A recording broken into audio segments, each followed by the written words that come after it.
If you are an AV hire company and you're looking for a consistent flow of inquiries all year round for your business, this video is for you. Myself and James, we've worked with a lot of different AV hire companies throughout the UK, and we know exactly which type of marketing strategies work and which type of marketing strategies you should also avoid and not burn any money on. So in this video, we're going to be breaking it all down. So James, take it on to step number one. So step number one, what I'd be looking to do to grow is a Google business profile. If you already have one, I'd be making certain that I would be reaching out to all my existing clients to try to get me as many 5-star reviews as possible. It's a great way, a Google business profile, to generate more leads. There's obviously getting citations and doing Google business profile posts and uploading photos on there. So that's definitely step one that I would be doing to try to generate more local leads. So step number two, this is kind of to bolster on to your actual Google business profile, is I would be creating dedicated service pages for each of your individual services as SEO optimized pages on your website. Now, the good thing is when you start doing that, it's also going to help, first of all, rank your actual SEO optimized page, but there's also more likeliness chance of your Google business profile ranking and showing up for those keywords as well. So you're indirectly going to get more phone calls as well. Yeah, for sure. And if you are looking for more local leads, another option that you could be doing is PPC lead generation. That's pay per click within Google or within Bing, where you're trying to target the bottom of the funnel keywords that can try to generate you some more inquiries. The difficult part to this is you need to make certain you do team up with a good pay-per-click agency, because there is click fraud, and there's also needing to build up like a negative keyword list, so it's not people applying for jobs like a careers kind of job. So PPC can work well, but it can, in the wrong hands, you can waste a lot of money, but it's another way of generating local leads. Yeah. And then after that, you've also got like meta ads as well. So like Facebook, Instagram, where the next time when somebody goes on to Facebook, they might be scrolling, they might see your ad. Now, there's a few different ways that you can set up Facebook ads. You've obviously got option A, which is like lead forms, which is like really easy to do. They don't even leave the Facebook platform, like they never click onto your actual website. Now, the issue with lead forms is that the quality might not be great, but you can obviously add more questions in to try and up that quality of the actual lead. Then you've also got conversion ads as well, where that actually gets sent through to your website, and then they fill out the contact form to you or on your website as well. So you've got a couple different options there that you can do. Yeah, for sure. And then another way to grow more local leads could be organic social media. So posting regularly on Facebook, on Twitter, on YouTube, on Pinterest, on Instagram. There's lots of different platforms out there that you can be trying to get there. Reddit's quite big nowadays. In Quora, it's quite big. If people have got questions and you can answer it. So organic social media is another great way to be generating more local leads for your business. With organic social media, I would say that it's more of like a volumes game. So you want to try and make certain that you're constantly uploading, whether it's, for example, a daily schedule or a weekly schedule. You might say, okay, I want to try and upload 5 videos a week, and you should just try and stick to that, especially when it comes to like algorithms like YouTube and Twitter and stuff.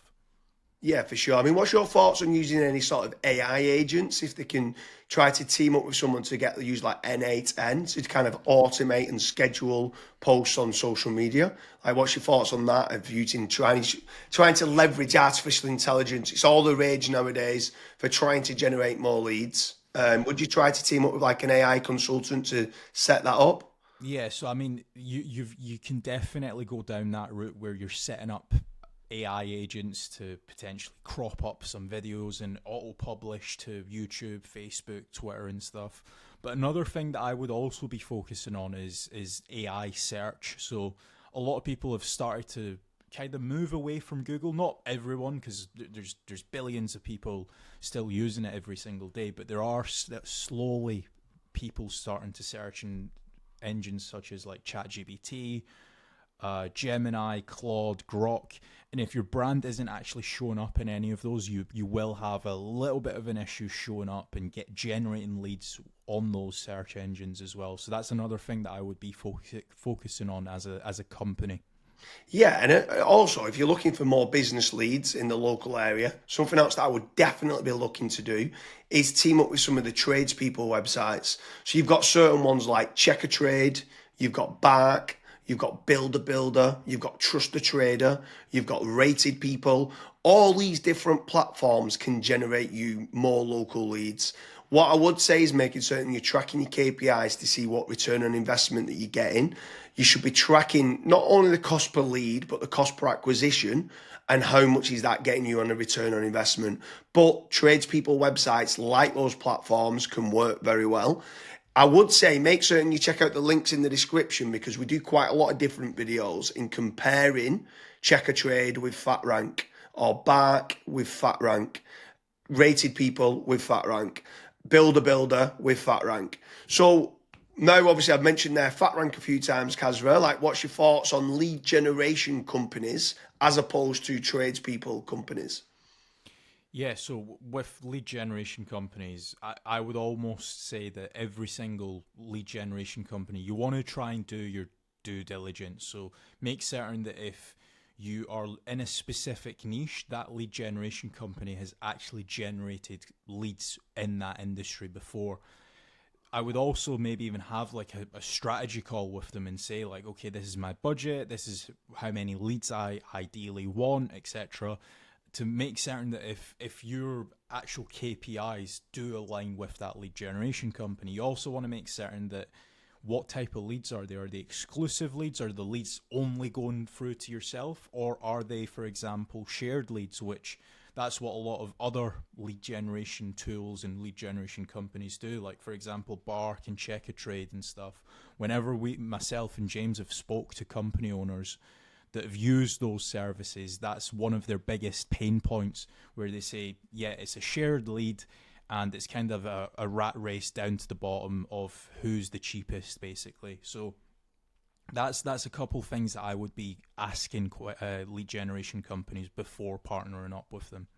Yeah, for sure. I mean, if anyone is interested in generating more local leads, I strongly recommend heading over to fatrank.com, where we have a commission-based lead generation service. That means you only pay a finder's fee on converted jobs. You have nothing to pay on the pay per lead. You have nothing to pay until you get paid, until you convert that job on a pay per sale basis and you've completed the job and been paid. That's when you only have to pay fatrank.com. So head on over to fatrank.com to see whether you qualify. But I want to kind of expand a little bit further, right? So what is your thoughts on inbound lead generation versus outbound lead generation? So I always prefer inbound. The conversion rate of not just getting the lead, but the lead actually converting into a paying customer, into money coming into your business bank account is a lot higher. The last stat that I saw for that was something like 16.1% end up converting into a paying customer, as opposed to 1.4% when it's a outbound lead. Yeah, that's pretty So crazy. That's like a 12, but yeah, it's 10, yeah, 12 times more conversion. yeah, Like it's exactly. crazy how much more conversion that is. You need to do a lot of volume for kind of outbound, whether it's cold calling or cold email or like LinkedIn Sales Navigator and stuff like that. And sometimes you just need a lot more staff to do it as well. And people sometimes don't. They're looking at the cost going, I want to generate free leads. And they're like they think they're generating free leads, but they still cost of like the email sending, still cost of then the sales team try to convert them and stuff like that. So yeah, I completely agree with you that inbound leads is so much better than kind of outbound leads. But when what's your thoughts then on some people ask the question that come through that want local leads and then they talk about are these real-time leads? Like, is real-time leads very important to get? So as soon as they inquire, it comes through to you straight away.